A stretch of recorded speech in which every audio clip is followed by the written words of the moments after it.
natin ngayon ang aking magandang anak na si... Ano? Okay, si Yumi. Ayan. So, for today's video, tuturuan namin kayo kung paano magkabit ng vinyl tiles. Wow! Mga bebe, paano ba magkabit ng vinyl tiles?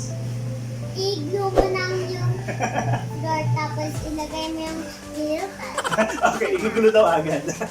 So mamaya, didiscuss natin kung paano yung step-by-step process ng pagkakabit ng vinyl tiles. So, ano nga ba ang mga proseso ng pagkakabit ng vinyl tiles, Yumi? So, ano ba yung step number 1 natin? Ano yung una natin gagawin? Una natin gagawin ay mag-canvas. Yan, so sa pagka-canvas, so tignan kayo online kung anong gusto nyo design, kung anong presyo, saka kung anong sukat ng vinyl tile Sukat ng vinyl na gagamitin nyo. Okay, so sa project natin, ang ginamit namin ay, ayan, pakita ko yun. ito. Ayan, so para siyang marble type. Wow! Marble type na vinyl tile. Ayan, so ang sukat niyan ay 1 feet by 1 feet. Ayan, so ang kapal niya ay 1.5 mm. Okay? So ang brand na nakuha namin na yung Kent vinyl tile. Kent vinyl tile. Ayan, Kent. Okay, so Kent vinyl tile na bili namin nga tile. So ito, nagkakahalaga ito ng 19 pesos per piece. So 19 pesos per piraso. So usually, Ginamit natin sa floor. okay, so ginamit namin yun sa floor nung mamaya papakita namin kung yung finished product ng floor natin. So 19 pesos per piece siya, nabili ko lang siya sa Facebook. Siya. Pero kung makakakuha kayo nito ng 16 pesos, kung sasadyain nyo sa mga tile depot, and also sa Lazada may bibili rin kayong ganito na 23 pesos, 22 to 23 pesos kada isa. So kapag nakapili na kayo ng tile, proceed na tayo, ayan ang bilhin tile, proceed na tayo sa step number 2. Pagtapos natin mag-canvas ng design ng vinyl tiles na gusto natin, syempre alamin natin kung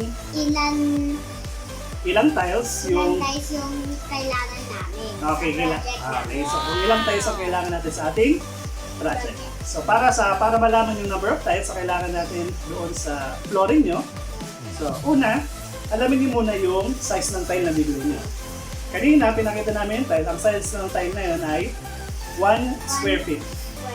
Ayan, so 1 feet by 1 feet. Ayan. So pangalawa, hanapin natin yung floor area. So susukatin nyo lang yung floor area na paglalagay nyo ng tile. Okay, just for example, ang floor area na paglalagay natin ng tile ay 6 feet by 8 feet. So i-multiply nyo lang yan. So 6 times 8 equals 48. 48! So 48 square feet. So pag nalaman na natin yung size ng floor area, which is 48 in our example, so pangatlo, alamin na natin yung bilang ng tiles na kailangan talaga natin. So ang gagawin natin, i-divide lang natin yung floor area by doon sa size ng tile. So yung floor area natin ay 48, divide nyo by size ng tile. So 1 square feet, so 48 divided by 1, that is 48. So 48 tiles ang kailangan natin para sa ganitong size ng floor area. Okay, so mas madaling computein kapag nasa feet yung measurement. Diba, Yumi? Yan. So mas madaling computein kung nasa feet. Gagamitin natin measurement para mabilang natin yung number of tiles. Usually, iba, nasa description, ang nakalagay ay in cm yung measurement. So, i-convert mo muna yun into feet para mas mapadali yung pag-compute natin ng bilang ng tiles. Okay? So, syempre, after mabilang nyo na yung number of tiles, kailangan nyo magpasobra para doon sa mga corners o kaya naman just in case na magkamali tayo, meron tayong pamalit. So, usually, maglalaan tayo ng 5 to 10 pieces na pasobra. Okay? Doon sa vinyl tile na gagamitin natin. Madami yung kinuha namin ng vinyl. Okay, so yung kinuha namin vinyl tiles ay 4 box. So kada isang box, 45 pieces. So nagpasobra kami kasi maglalagay pa rin kami doon sa taas ng vinyl. Kung napapansin niyo, wala na yung anak ko nandito na. Nagmamahiyan na siya. Kaya kumakain ito na nga pa. Okay, so pagtapos natin mag-canvas, tapos mabilang natin yung number of tiles na gagamitin natin sa ating project.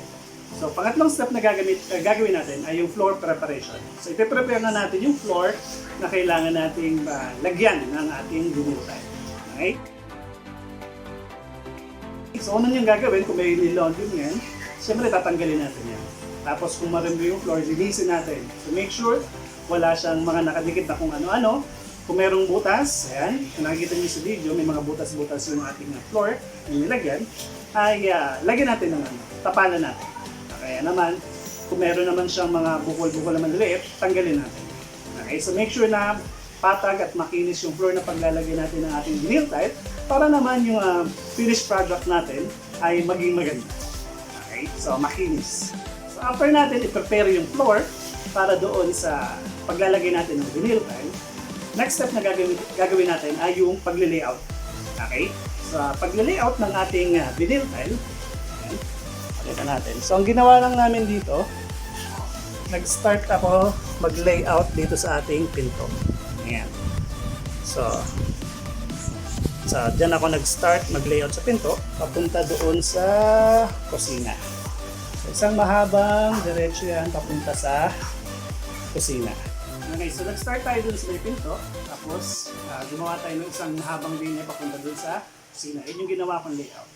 So kapag na-layout na natin siya, papunta doon sa sa kusina, susunod na lang ito.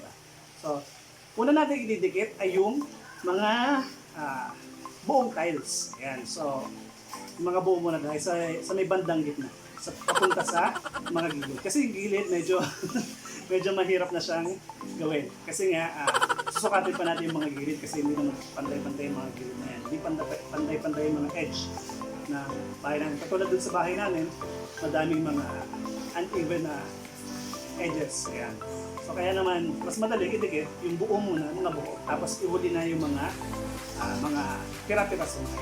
Okay?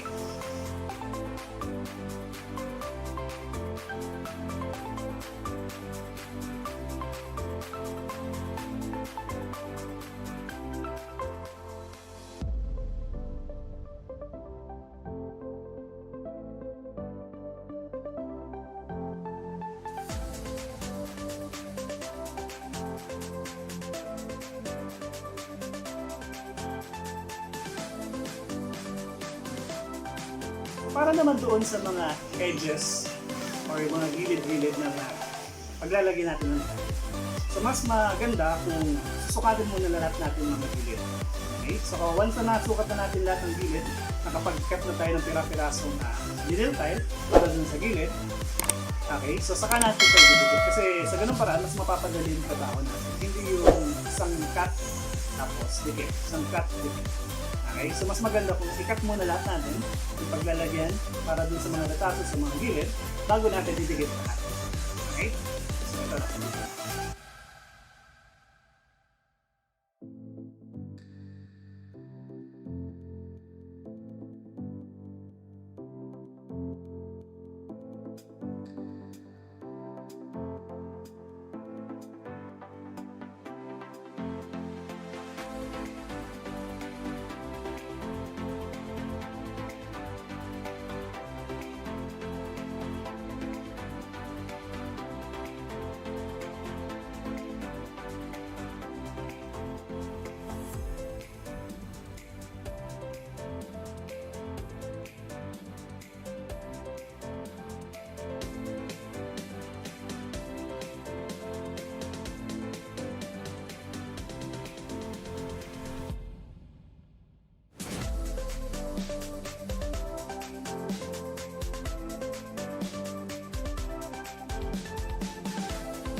Wow!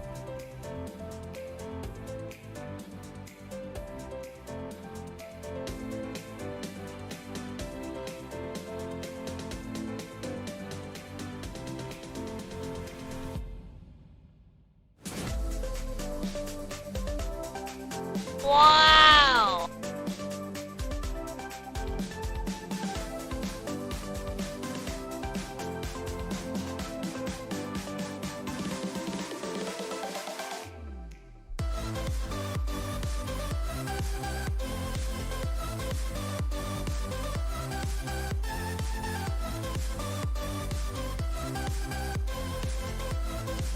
Wow!